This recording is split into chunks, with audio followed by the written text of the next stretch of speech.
Technology specialist in the area of academics for Austin ISD, and I have with me my colleagues. Hello, my name is Erin Silvert Noftel. I'm another assistive technology specialist with Austin ISD, and I'm also a speech language pathologist by training. I'm excited to be presenting to you all today. Hi, my name is Necol Roager, and I'm also an assistive technology specialist with AISD. And just like my colleagues, super excited to be here today to share this information with y'all. We are Hi, going, oh, go ahead. whoa. Oh, sorry. Really quick.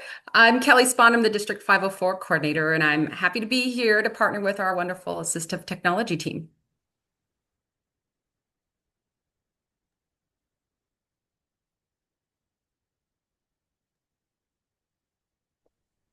So, welcome to Austin ISD. We are so glad you're here today. This is a supportive space where every voice matters, and together we'll share ideas to better support our students. So, to start off, just share your name in the chat, your role, and one thing your student did or does do that makes you proud.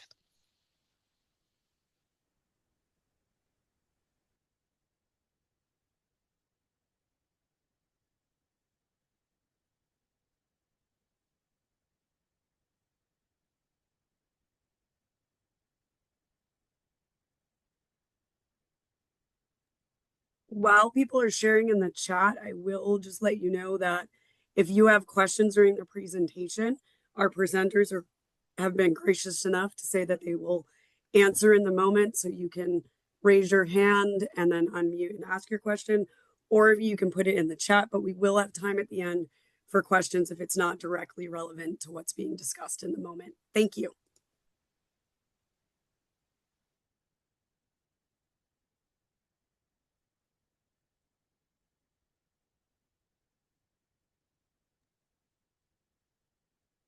Okay, looks like we have a resource teacher. We have some parents here, so we're very excited that you guys have joined us today. Here is our agenda. We're going to give you an introduction to the AISD assistive technology and the 504 teams here in the district, a definition of what assistive technology is and our mission statements. Then we're going to talk about who the students are that might benefit from assistive technology, as well as some AT tool spotlights. Then we'll take some questions there at the end. Let's get started. So let's define assistive technology. What is assistive technology? The definition, I'm going to read it out to you because I think it's very clear and understandable. It is any device, software, or equipment that helps people with disabilities learn, communicate, or function better. AT is the abbreviation, and it can be as high tech as a computer or as light tech or low tech as a white cane. Another example might be glasses. Without glasses, I cannot personally see very well, and I'm wearing contacts now, but with my glasses, I'm able to see. So that would be my assistive technology tool. That's one example.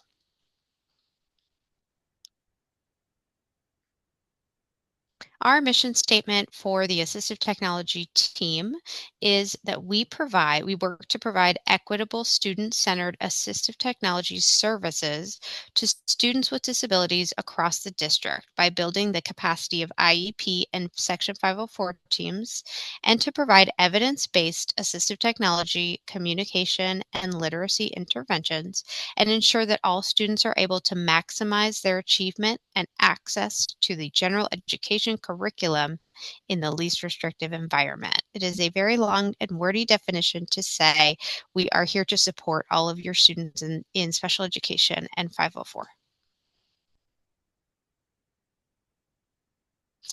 Our assistive technology team is organized in basically 3 branches, and we all work together.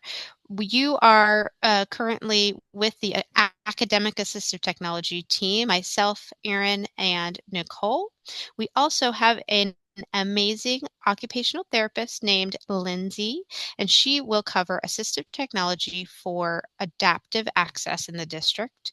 And we have an alternative and augmentative communication AT team consisting of 3 speech language pathologists.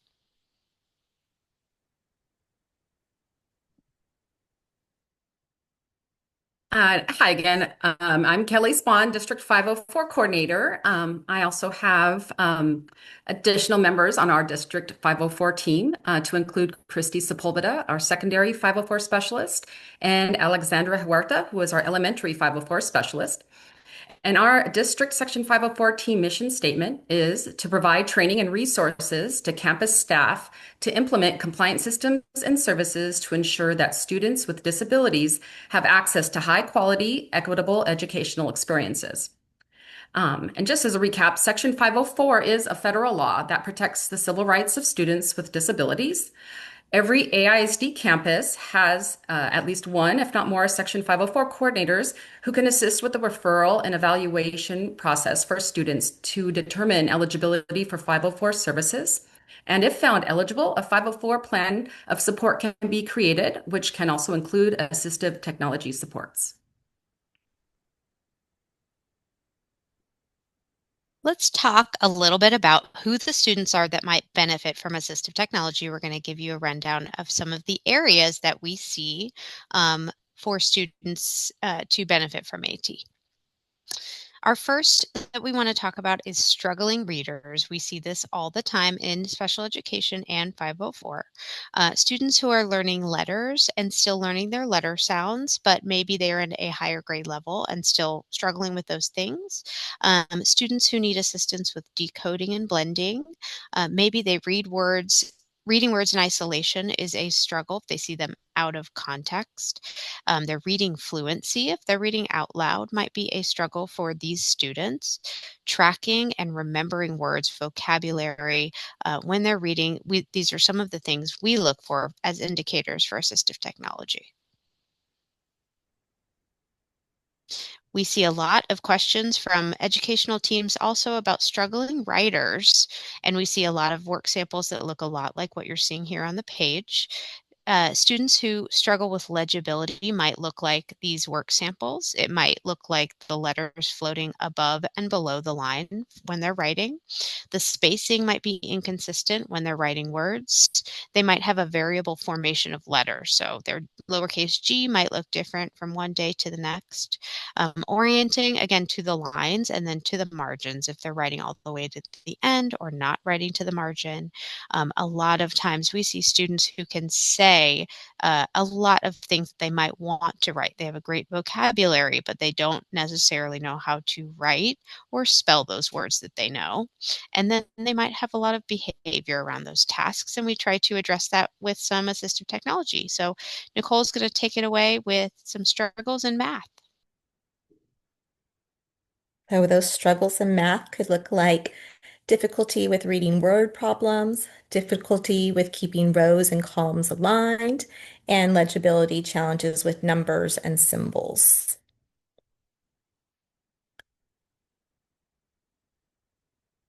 We also see those students who are struggling with learning and studying skills.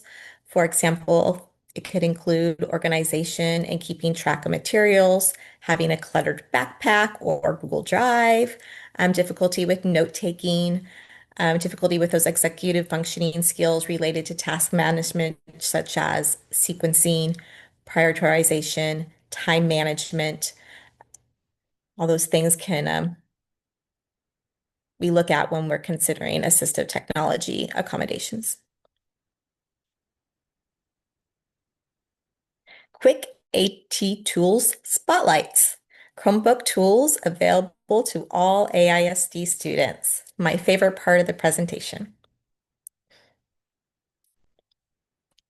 So we do get a lot of questions around what is assistive technology, or when is it just another instructional tool that all students have access to? And so here's a little chart that helps, table that helps. But a quick way that I find to explain it to a lot of people is that if we are in class and we're in sixth grade and all the students are using a calculator, and then the teacher says that it's now time to put the calculators away, we may have those one or two students that need to keep their calculator out because it is an accommodation in their IEP or their 504 plan. It could also be a testing accommodation. And so that would be an assistive technology accommodation. So here is text to speech for the Chromebook. On the Chromebook, it's called Select to Speak. And here we go. I am going to demonstrate how Select to Speak should look on a Chromebook. Once I've activated the feature in the accessibility settings, I should see an icon for it appear here at the bottom of the screen near the clock. When I'm ready to use that tool, I'll click on it, and then I'm going to scroll to the text that I would like to have read aloud. I will click and drag to form a box around that text, and when I let go, it should start reading the words while highlighting them at the same time. Let's check it out. Butterflies have a 4-stage life cycle, and like other holometabolous insects, they undergo complete metamorphosis. I went ahead and pressed pause to have it stop.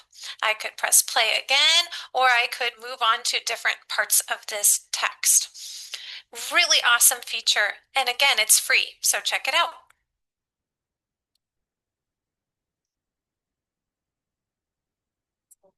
That one is called Select to Speak. That is available on all student Chromebooks. Whoops, we don't want to play it again. We want to go to the next slide. All right, this one is called Speech to Text. It's on the Chromebook as well. It will be found in that accessibility settings. And this one is called Dictation.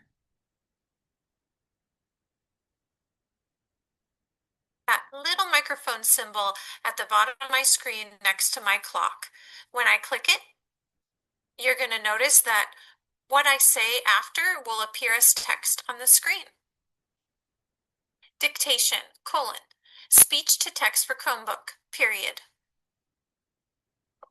I clicked it again when I was done, and there I see what I had said out loud appearing as text on my screen. Check it out.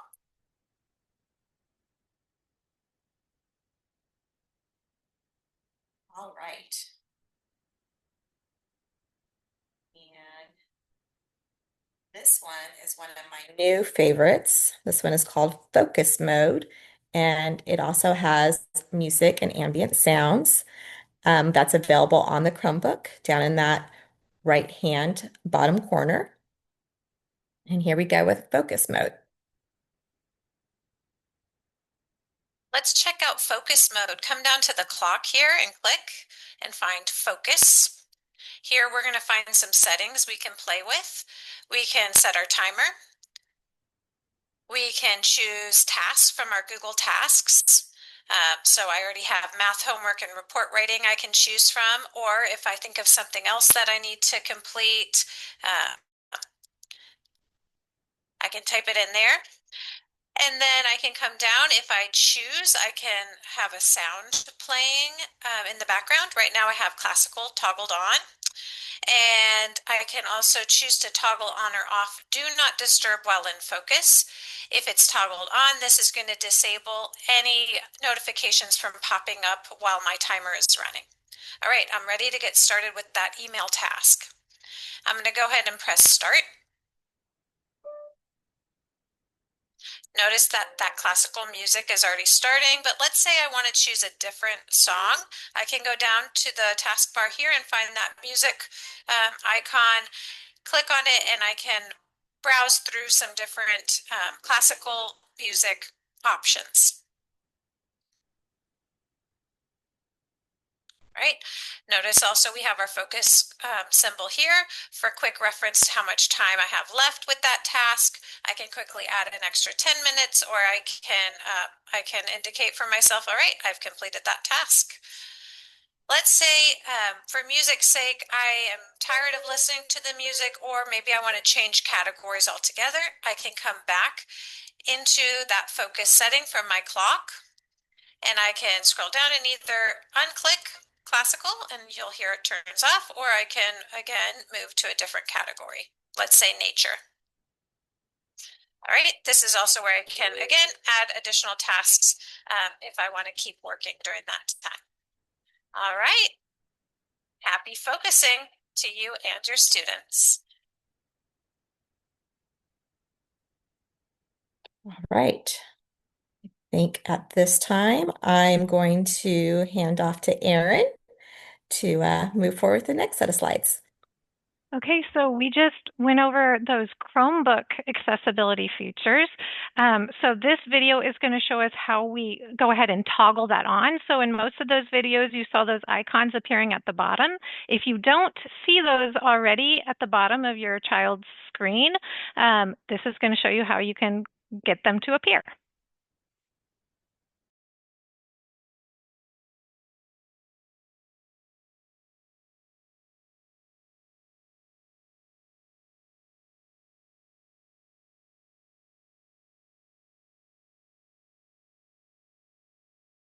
I'm going to do a live voiceover because we're not hearing any sound. So you saw we went down to the clock. Oh. And then right now we're not seeing accessibility in that quick setting. Actually, you should see it in your students, but if you don't, Erin, did you I pause? had muted for you to be able to speak, and it sounds like that turned off the sound for everybody. So I'll apologize. I'll restart that video. Okay.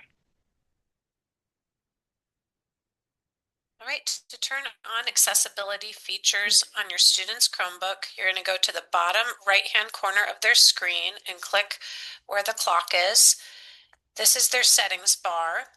I don't currently see accessibility as an option in the quick settings, so I'm going to go deeper into settings by clicking on that settings cog at the bottom right-hand corner. Then I'm going to look on the left-hand side of the screen to find accessibility. Click. At the top, I see Show Accessibility Options in Quick Settings. I'm going to click to toggle that on. And I'm going to get out of there and go back to my settings, and now I see accessibility here is in the quick settings. When I click on it now, I have an option to toggle on all of the built-in accessibility features. I'm particularly interested in select to speak and dictation. These are my text to speech and speech to text options built into Chromebook.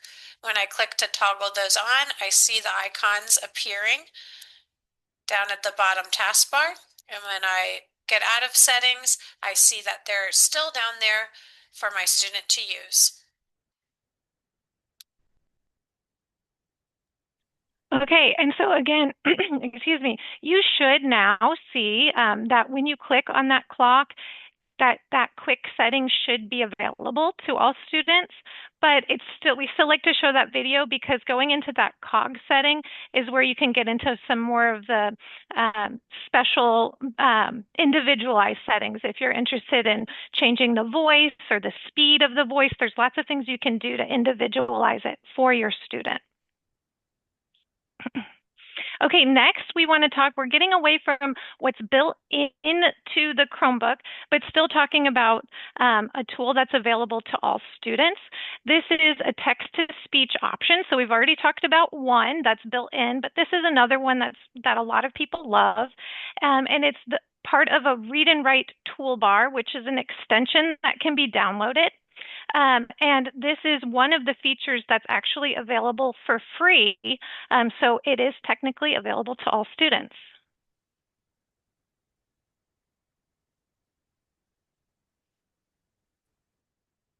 And on this student's Chromebook, up here at the top, it's that purple puzzle piece. When I click it, you'll see that toolbar appear.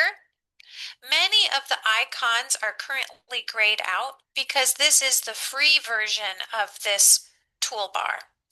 Still, a lot of great options that are available for all students, including that play, pause, and stop control. These are your text-to-speech controls.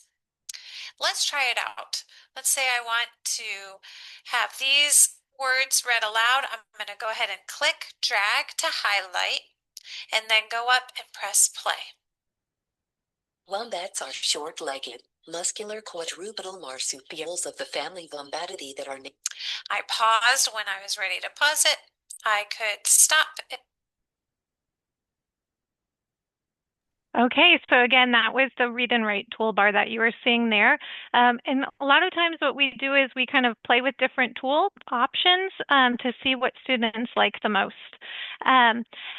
Similarly, this is going to be another speech-to-text option. So we already talked about the one that's built into Chromebooks, which is called dictation. This is a voice typing, another speech-to-text option that's built into Google.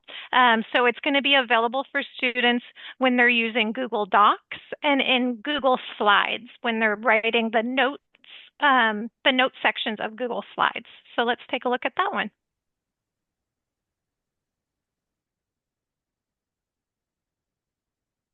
I will now demonstrate a speech-to-text option that's available within the Google Workspace. Here you see I have a Google Doc open. If I go up to the toolbar and find Tools, click, go down, I will find Voice Typing. When I click on this, you'll see an icon with a microphone come up. Below it says Click to Speak. Once I click it, it's going to turn red, and that tells me it's recording my voice, and you'll see simultaneously that my words are being typed out. Let's try it. I am really excited to be showing you this awesome tool! Exclamation point. I clicked again when I was done talking, and here we go. Ta-da!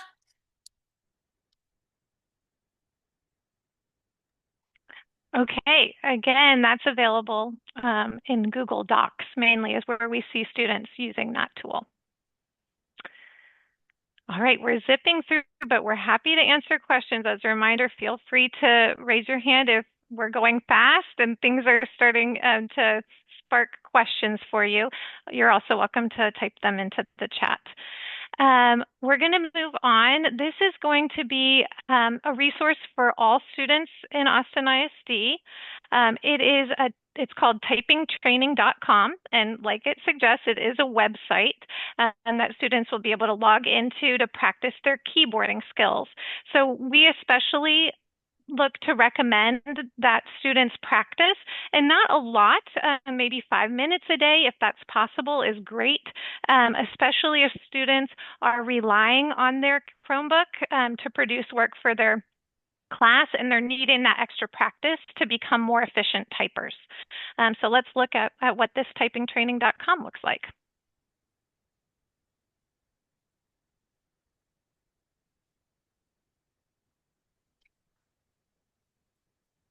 Students start in the Training tab, where lessons are step-by-step and visually guided. Each exercise focuses on building accuracy and finger placement with instant feedback after every attempt.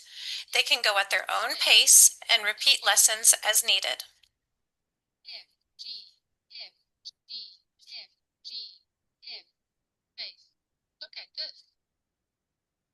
In the Games tab, students can practice typing through fun, interactive games that reinforce skills without pressure. These games are very motivating, perfect for keeping students engaged while they learn.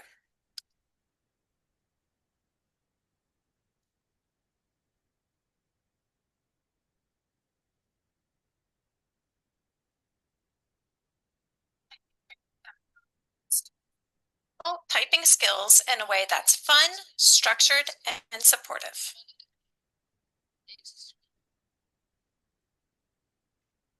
Okay, and so again, especially since we're talking to parents in the crowd, just giving you that idea of integrating this at home if you're looking for ways to support your student. I think that's a great thing to think about incorporating is that typing practice, because sometimes, and we do encourage our teachers to use it when there are centers and things like that, but that's another thing that you can absolutely do at home. Okay, on to another awesome tool. This one, there is a slight caveat with this one. So this is going to be called Learning Ally, and it is a digital book. It does provide digital books with text-to-speech. This is a resource that's available to a lot of our students, but not necessarily all. So that's the caveat. There is an eligibility requirement. So a student must be eligible by either having a reading deficit, a physical or a visual disability that prevents them from interacting with physical books. That said, that we can go ahead and go in and mark them eligible if you feel like they are struggling with their reading, if they have a reading goal in their IEP or in their 504 plan, they have accommodations related to reading. We can absolutely go in and check them eligible, and then they would have access, if they don't already, to this incredible resource, Learning Ally.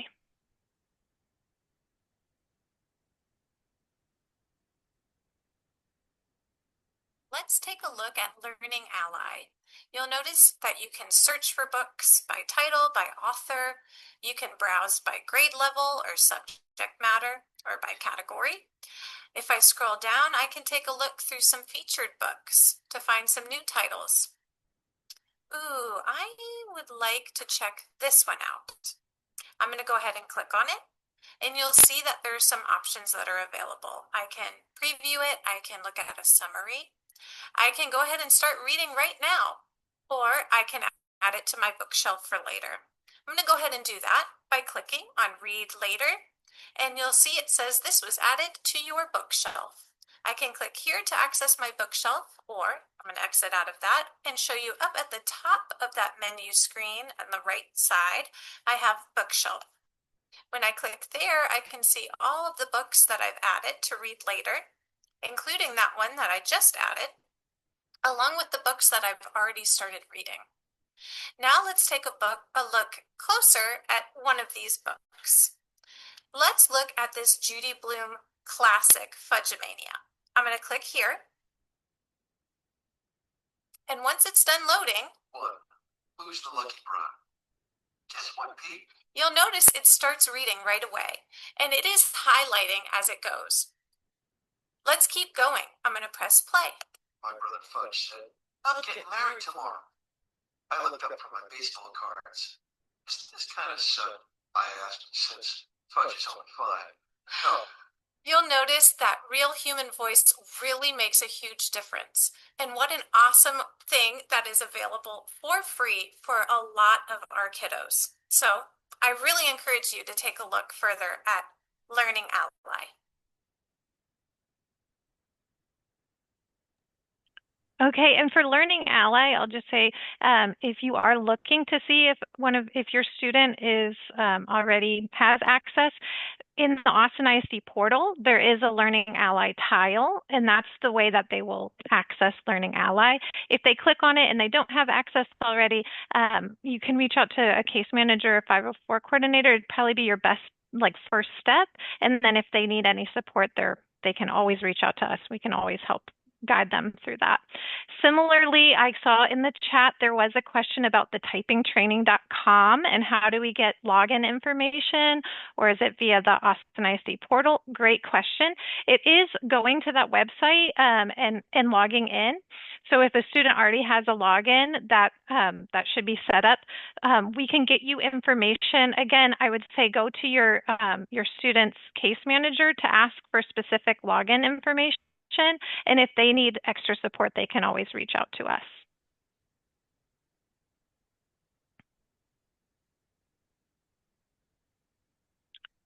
Okay, well, that was a whirlwind of tools. It was not totally comprehensive, but certainly some of the ones that we like to spotlight, especially because they are available to so many of our students.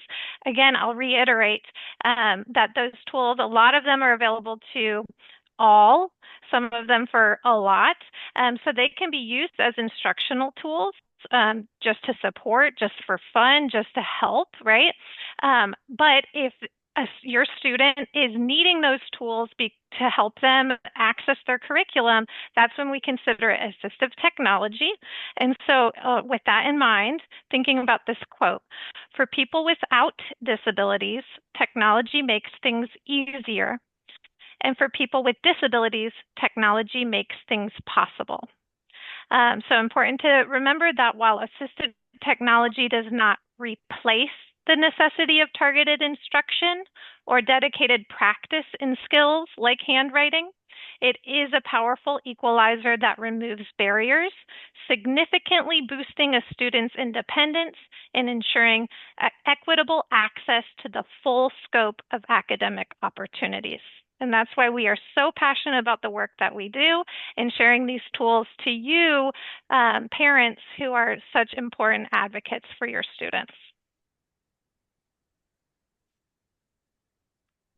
And with that, again, we know it was a whirlwind and we do have plenty of time. We are hoping to open it up to questions. What questions do you have? Maybe what tools are you excited to try? What barriers might you anticipate with working with your child with these tools? How can we support? Feel free to come to unmute yourself and let us know, or to ask more questions in the chat.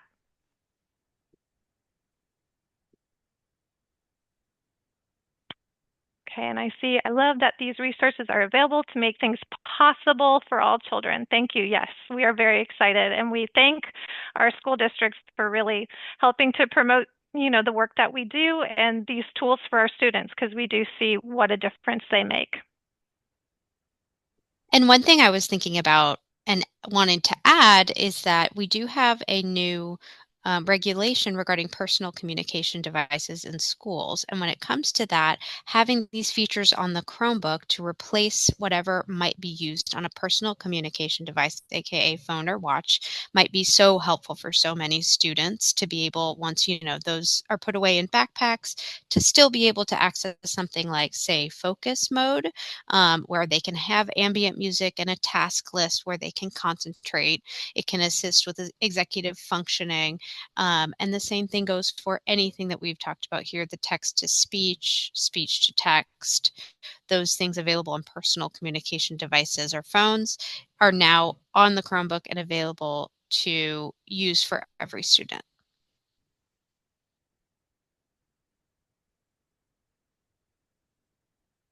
I think we have a question in the chat, and it requires translation for me because I do not speak Spanish. Yeah, the translators will send it, but I can do it too. Hold on.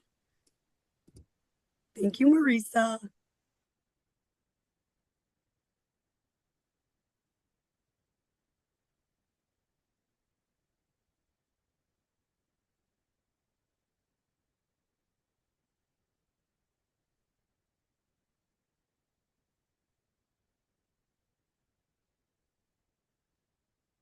Okay, so the question is there a page where I, as a parent, can see what AT is available to my child?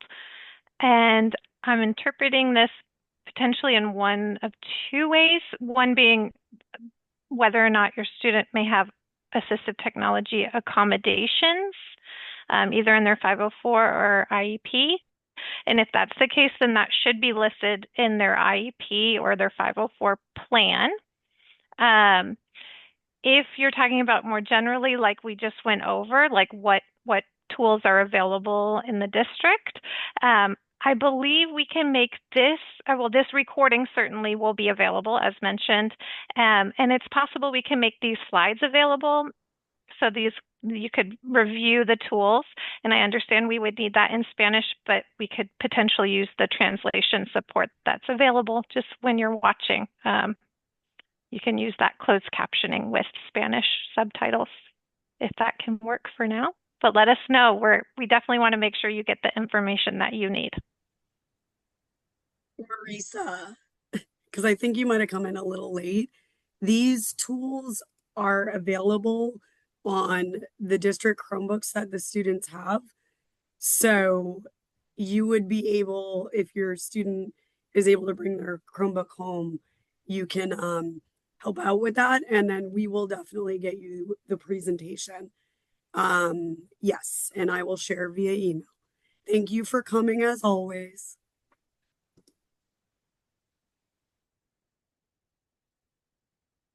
I have a question for the parents that are still attending.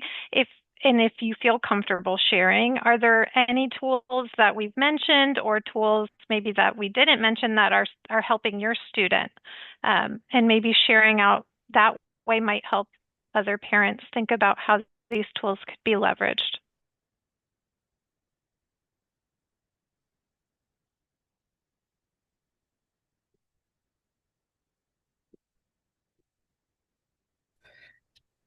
Hi. This is Mary speaking. I recently had the opportunity to observe my grandson using the speech to text and the keyboarding. I was to help him create some slides or actually just read what was required and then let him at it. So he wanted me to transcribe what his answers were, but I didn't know all the little nuances to the Chromebook keyboard. Apparently, he's got some issues with a couple of keys and things, and so I was going too slow for him. So he said, Grandma, just let me do it. Give it to me. And that's when I saw him pull up these resources or tools to, I guess, create his response to the question that was asked. And I was just so amazed. I've always kind of been concerned as to his future because he's pretty severely dyslexic. And I'm so glad that y'all are sharing all these resources in this format because it makes me more hopeful with the possibilities out there for him.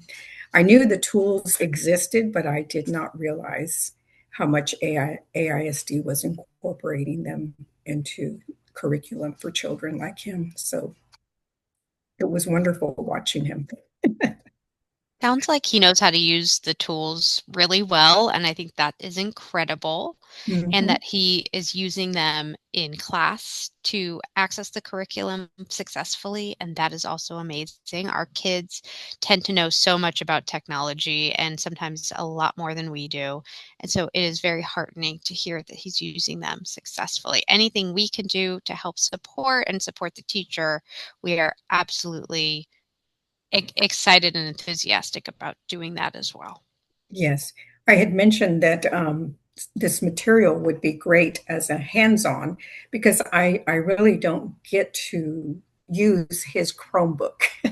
And it would be helpful for me to know exactly how it's used because there are times when he doesn't feel like doing homework or doesn't know or whatever, and knowing what's available to him and pointing him in that direction and being able to offer guidance would be great. So thank you for that feedback, Mary. We are definitely doing Empower Hour on the road. So I will definitely have this be one of the presentations that we take on the road for sure. Thank you.